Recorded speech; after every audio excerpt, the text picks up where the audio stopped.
थोड़ा ऊपर की तरफ। सभी साथियों को मेरा नमस्कार।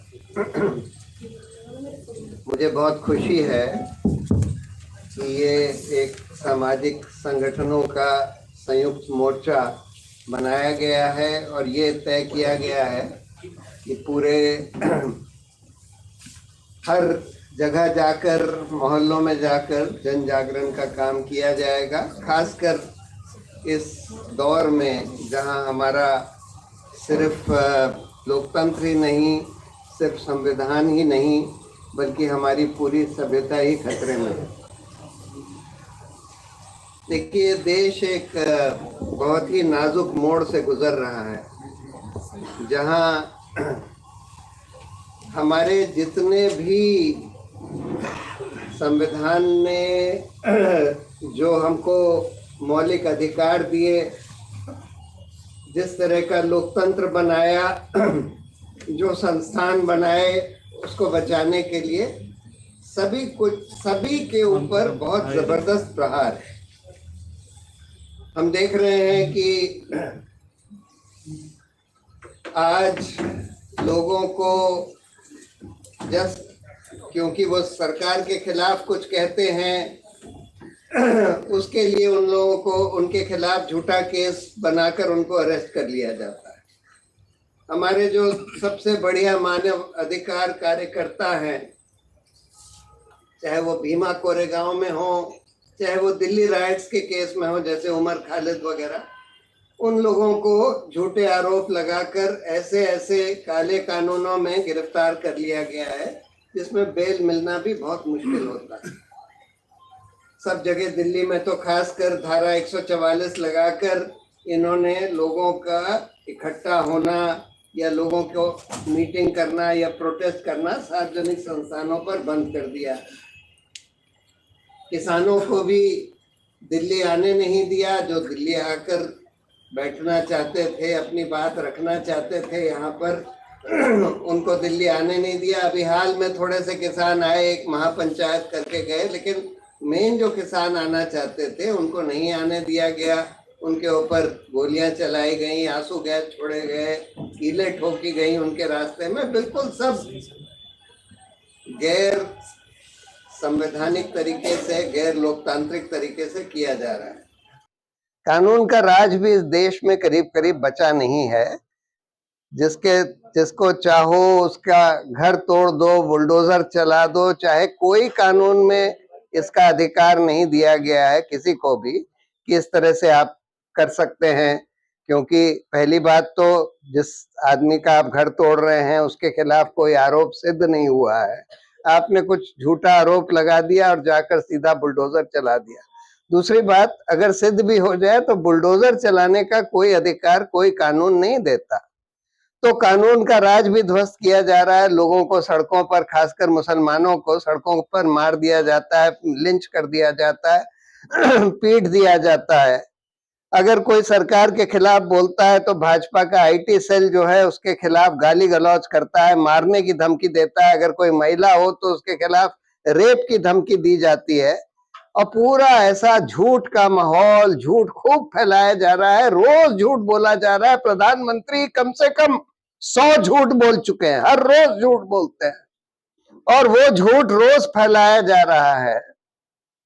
तो और हमारे सारे लोकतांत्रिक संगठन और संस्थानों के ऊपर जबरदस्त हमला है।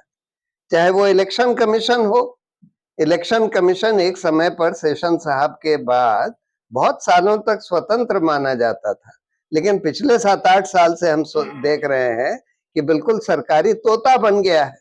अब तो चुनाव के डेट भी सरकार तय करती है, इलेक्शन कमीशन बोल देता है। मॉडल कोड ऑफ कॉन्डक्ट सिर्फ ऑपोजिशन के खिलाफ लगाया जाता है और प्रधानमंत्री के खिलाफ नहीं लगाया जाता। अगर कोई उसमें से एक चुनाव आयुक्त, जैसे अशोक लवासा साहब थे, उन्होंने अगर बोल दिया कि नहीं, प्रधानमंत्री ने मॉडल कोड का उल्लंघन किया है, तो उनके फैमिली के खिलाफ केसेस लगाकर उनको रिजाइन करवा दिया गया। अभी अभी आप लोग जानते हैं कि हाल में सुप्रीम कोर्ट ने एक फैसला दिया कि भाई चुनाव आयोग के मेंबर्स का चयन जो है सरकार के हाथ में छोड़ना बहुत बड़ा खतरा है हमारे चुनावी लोकतंत्र के लिए, और इसलिए उनका चयन सरकार सिर्फ ना करे बल्कि एक 3 मेंबर कमेटी करे जिसमें प्रधानमंत्री, लीडर ऑफ ऑपोजिशन और चीफ जस्टिस को होना चाहिए। उसको पलटने के लिए इन लोगों ने एक कानून बना दिया और जिसमें कह दिया कि नहीं, चीफ जस्टिस नहीं होंगे, उसकी जगह एक और मंत्री होंगे जो प्रधानमंत्री चूज करेंगे, यानी प्रधानमंत्री, उनका एक और मंत्री और लीडर ऑफ ऑपोजिशन। और अभी हमने देखा कि क्या किया इन लोगों ने। हमने एक पिटीशन फाइल करी कि इस कानून को चुनौती देने के लिए कि भाई ये कानून बिल्कुल संविधान के खिलाफ है, क्योंकि जब सुप्रीम कोर्ट के 5 जजों की खंडपीठ ने कह दिया कि अगर चुनाव आयोग का चयन सिर्फ सरकार के हाथ में रहा तो इससे हमारा चुनावी लोकतंत्र में बहुत बड़ा खतरा है, और इसलिए ये जरूरी है कि चयन सरकार के हाथ में ना हो और एक स्वतंत्र कमेटी के हाथ में हो। अब आप एक कानून लाते हैं, फिर से आप सरकार के हाथ में ले आते हैं, तो ऑब्वियसली ये कानून जो है गैर संवैधानिक है, क्योंकि हमारा लोकतंत्र जो है हमारे संविधान का मूल आधार है, बेसिक स्ट्रक्चर है, उसके खिलाफ कोई कानून नहीं बनाया जा सकता। तो हमने उसको कानून को चुनौती दी। फिर एक इलेक्शन कमिश्नर फरवरी में रिटायर हो गए, अनूप पांडे, दूसरे इलेक्शन कमिश्नर 9 तारीख को रिजाइन कर दिया। ये जो अरुण गोयल जिनको हाल में बनाया गया था जब पहला वाला हमारा केस चल रहा था, उनको भी रातों रात बना दिया गया था, उन्होंने रातों रात रिजाइन कर दिया। क्यों कर दिया किसी को नहीं पता, लेकिन कर दिया।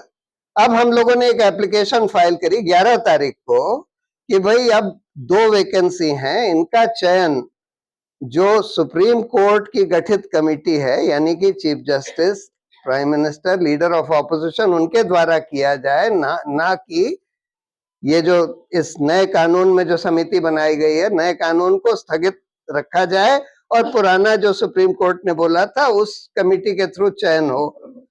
अब ये हमने एप्लीकेशन 11 तारीख को फाइल करी। 12 तारीख तक तो ये था कि ये मीटिंग जो है 15 को होनी है चयन की। हमने 13 तारीख को ये केस सुप्रीम कोर्ट में मेंशन किया कि देखिए अब ये चयन की मीटिंग होने वाली है, आप तुरंत सुनवाई कर लीजिए इसकी, हमारी एप्लीकेशन की। उन्होंने बोला ठीक है, हम 15 तारीख को सुनवाई करेंगे, यानी आज करेंगे। इन लोगों ने वो जो मीटिंग 15 को होनी थी उसके बाद 14 को रख ली, और 14 तारीख को मीटिंग के 10 मिनट पहले 6 नाम की सूची जो लीडर ऑफ ऑपोजिशन थे उनको दी कि देखिए 6 नाम शॉर्टलिस्ट करें, इनमें से चूज करना। उन्होंने 12 तारीख को लिखा था कि भाई जिन लोगों को आप शॉर्टलिस्ट करेंगे उसकी सूची हमको कम से कम 10 दिन पहले दे दीजिए, जिससे हम पता लगा सकें कि भाई कैसे लोग हैं, उनका क्या रिकॉर्ड है।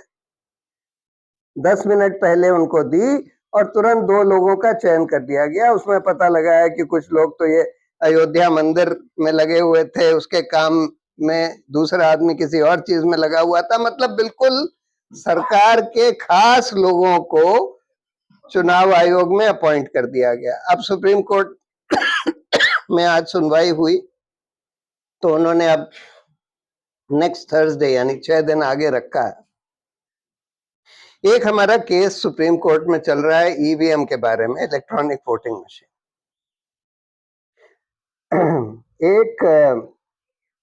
अब देखिए शुरू में जब इलेक्ट्रॉनिक वोटिंग मशीन लगाई गई तो ये दूसरी तरह की होती थी, जिसमें बेसिकली एक कैलकुलेटर की तरह होती थी, जिसमें ज्यादा छेड़छाड़ नहीं हो सकती थी क्योंकि उसमें कोई सॉफ्टवेयर नहीं था।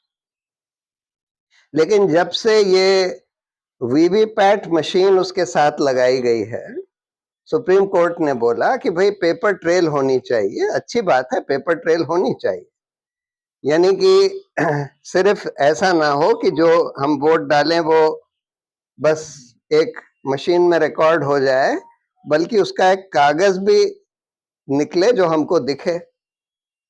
तो उन्होंने 15 के बाद से ये वीवीपैट मशीन जिसमें कागज दिखता है वो लगानी शुरू कर दी।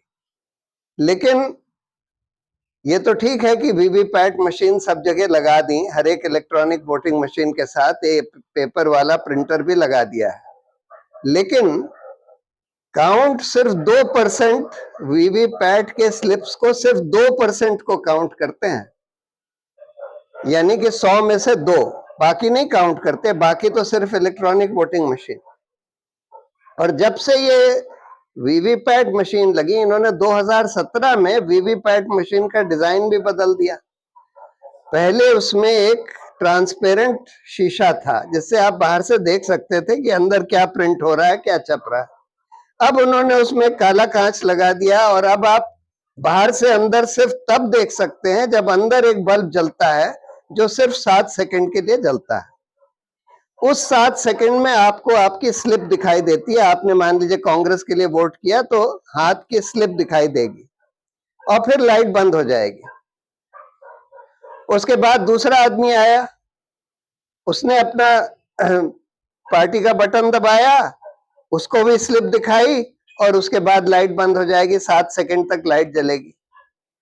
अब आप जब इन लोगों ने ये सिंबल लोडिंग शुरू करा, जब से ये वीवीपैट मशीन लगाई गई, तो एक सिंबल लोडिंग करनी होती है क्योंकि आपको वो सिंबल दिखाना होता है और हर कंस्टिट्यूएंसी में कि कांग्रेस किस नंबर पर है वो फर्क हो सकता है, भाजपा किस नंबर पर है वो फर्क हो सकता है। इसलिए उसमें एक सॉफ्टवेयर डाला जाता है चुनाव से कुछ दिन पहले, और उस सॉफ्टवेयर में आप कुछ भी डाल सकते हैं क्योंकि उस मशीन में, वीवीपैट में भी और कंट्रोल यूनिट में भी एक प्रोग्रामेबल चिप है।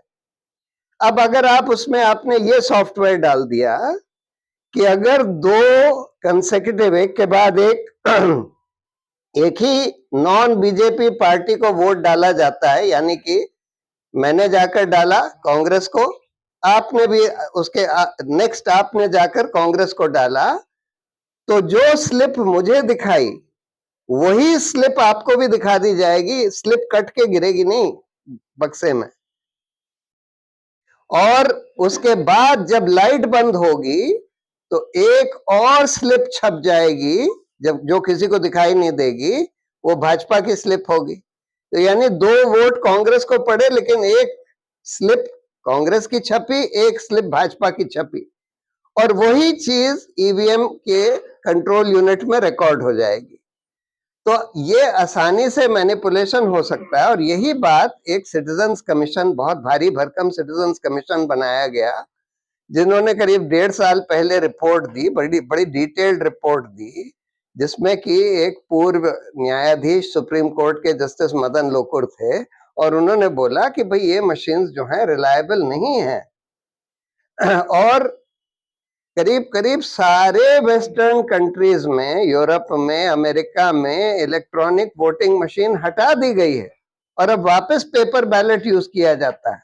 और जर्मनी के तो कॉन्स्टिट्यूशनल कोर्ट ने 100 पेज का जजमेंट दिया कि भाई ये मशीन्स रिलायबल नहीं होती और इसलिए पेपर बैलेट पर जाया जाए। अभी हाल में बांग्लादेश भी वापस चला गया। लेकिन यहाँ पर एक समय ये था जब भाजपा ऑपोजिशन में थी, तब वो लोग कहते थे कि भाई ये ईवीएम जो है इसमें बड़ी छेड़छाड़ हो सकती है, किताब वगैरह भी लिखी इन लोगों ने। अब ये लोग कहते हैं कि नहीं नहीं, हम ईवीएम को बिल्कुल नहीं हटाएंगे, हम पेपर बैलेट नहीं मानेंगे। इंडिया अलायंस ने एक डिमांड करी कि भाई जो वीवीपैट की पर्ची है, जो कट के नीचे डिब्बे में गिरनी चाहिए, वो आप वोटर के हाथ में दे दीजिए, जिससे वो उस डिब्बे में से निकाल कर और एक दूसरे बक्से में डाल सके। इससे क्लियर हो जाएगा कि भाई उसने जो जिसको वोट दिया है वही उसमें डाली गई है, तो उसमें बाकी और छेड़छाड़ का कोई स्कोप नहीं रह जाता। बूथ कैप्चरिंग तो पहले भी हो सकती थी, अभी भी हो सकती है, चाहे आप ईवीएम करें, बूथ कैप्चरिंग तो कभी भी हो सकती है, लेकिन कम से कम वो इलेक्ट्रॉनिक प्रोग्राम से छेड़छाड़ नहीं हो पाएगी तब। लेकिन इलेक्शन कमीशन तो बिल्कुल मानने के लिए नहीं तैयार है, बल्कि इन लोगों से मिलने के लिए भी नहीं तैयार है, ऑपोजिशन वालों से।